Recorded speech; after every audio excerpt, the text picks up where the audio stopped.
러우 전쟁에 북한군을 밀어넣고 받아낸 대가가 슬슬 드러나는 것 같습니다. 북한 김정은 위원장 오늘 북한 무기, 특히 현대전을 주도하는 무인 전력을 대거 공개했다고 하는데요. 서정민 변호사님, 이번에 뭐가 좀 새롭게 공개된 거예요? 네, 자폭형 무인 공격기가 공개가 됐습니다. 네, 크게 두 가지 종류가 확인이 되는데 하나는 날개가 이제 가오리 모양인 형태입니다. 이 형태는 이스라엘제 자폭형 무인 공격기인 하롭과 유사하게 생겼고요.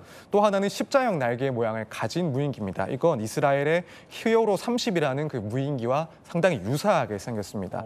이렇게 금성이라는 이름을 달고 전술 무인기 공격기가 등장한 것은 처음이라고 하고 있습니다. 그렇군요. 그리고 이 두 종류의 자폭형 무인 공격기가 목표물을 타격해서 폭발하는 그런 모습이 공개가 됐는데요. 사실 이것 말고도 이제 고도 무인 정찰기, 이 샛별 4형까지도 대놓고 공개를 했다고 합니다. 이건 네, 그렇습니다. 이건 미국 글로벌 호크를 따라한 그런 정찰기인데 이런 무인기 발전 속도가 상당히 무섭다라는 그런 평가들도 나오고 있는 상황입니다.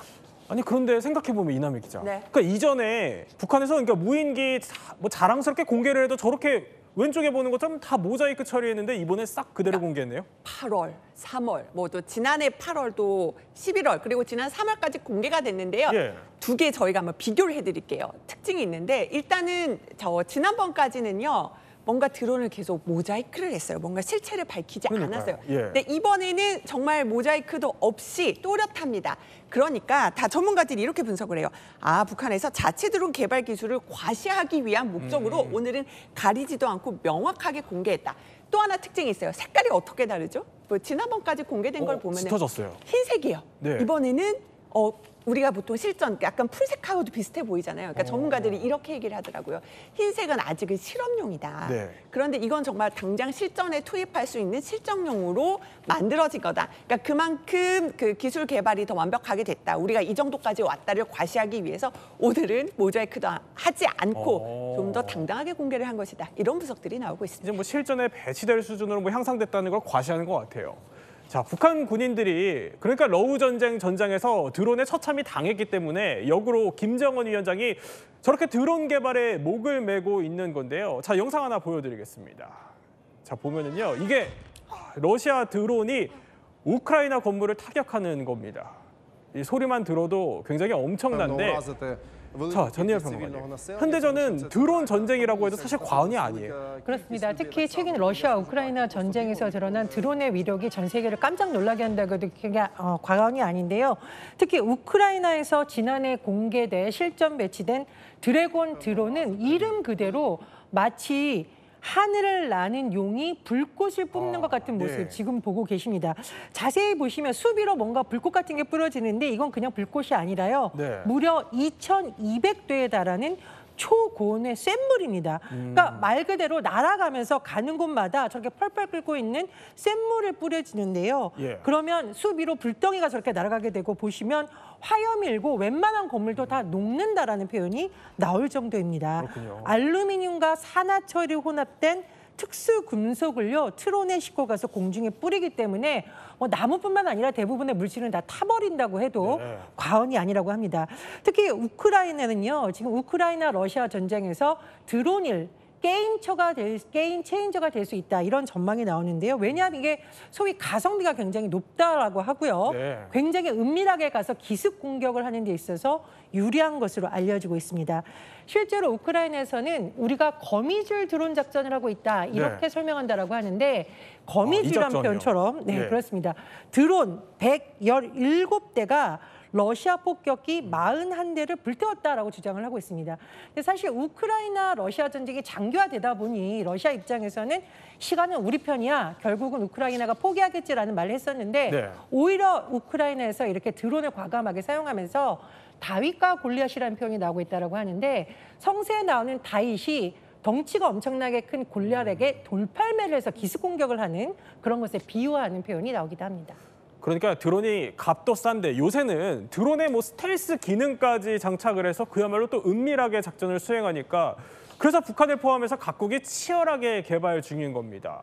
그렇다 보니까 드론을 잡는 저비용 방어망까지 등장을 했어요. 네, 그렇습니다. 이스라엘 방공 무기인 아이언 빔이 바로 그 방공 무기입니다. 사실 기존의 아이언 빔 말고 아이언 돔에 대해서는 많이 들여다보셨을 것 같습니다. 그렇죠. 이제 미사일을 발사를 해서 미사일을 혹은 드론을 격추하는 시스템인데 지금 보시는 것처럼 이 장비는 미사일을 발사를 하는 것이 아니라 이렇게 미사일을 발사하는 것이 아니라 레이저를 발사를 해서 이 드론을 격추하는 새로운 그런 방식의 방공 무기인 것입니다. 레이저로? 네, 그렇습니다. 이렇게 렌즈로 날아오는 드론을 추적을 하고 이런 레이저를 쏘게 되면은 이 미사일이 불이 타버리면서 고온으로 타버리면서 결국에는 무력화가 되는 그런 신기술인 거죠. 사실 아이언 돔과 같이 미사일로 날아오는 드론을 격추할 때는 그 미사일 한 발에 7천만 원 상당이 든다라고 합니다. 그래요? 그러다 보니까 이런 고비용을 부담하는 것이 상당히 힘들 수가 있는데 이런 걸 매번 소모할 필요 없어진 그런 새로운 무기를 이제 이스라엘에서는 올해 말까지 실전 배치할 목표라고 알렸습니다. 아, 저렇게 막 불에 타서 이제 떨어지는 장면들까지 포착이 되는 건데, 그러니까 이남희 기자, 고가의 미사일보다 어쨌든 뭐 값이 싸니까 이게 새로운 방어 수단으로 주목받을 만한 거는 같아요. 그러면 이거 있으면은 아이언돔이 대체될 수 있는 거예요? 결론부터 말씀드리면 대체하기가 어렵습니다. 왜냐하면 방어할 수 있는 거리가 다르거든요. 이제 아이언돔 같은 경우는 최대 40km까지 보면은 떨어진 멀리 있는 로켓 위협에 대응해서 미사일로 요격을 해요. 자, 지금 보면은 왼쪽에 이제 아이언돔 미사일로 요격하는 모습을 보실 수가 있는데 바로 이제 40km까지 그 해당이 됩니다. 근데 아이언빔 같은 경우는요, 자 100kW급 레이저 빔으로요 최대 10km 떨어진 드론들을 요격을 할 수 있는 거예요. 그러니까 그 요격할 수 있는 사거리가 좀 다르기 때문에 사실은 아이언빔이 아이언돔을 완벽하게 대체하기는 어렵다 이렇게 말씀드릴 수 있겠습니다. 아니 이렇게 드론 개발이 빨라지고 드론을 잡는 레이저 기술도 등장하면 우리도 시급할 것 같은데요. 그렇습니다. 레이저 대공 무기의 중요성이 점점 커질 수밖에 없는데요. 실제로 우리 군에서 지난해 레이저 대공 무기인 천광을 실전 배치한 바 있습니다. 우리가 좀 쉽게 생각하면 왜 스타워즈 보면 총알이나 옛날의 과거 방식의 포탄 쏘는 것이 아니라 레이저 빔처럼 탁 나가서 요격하는 장면을 볼 수 있잖아요. 말 그대로 고출력 빛이나 전자기파를 사용을 합니다.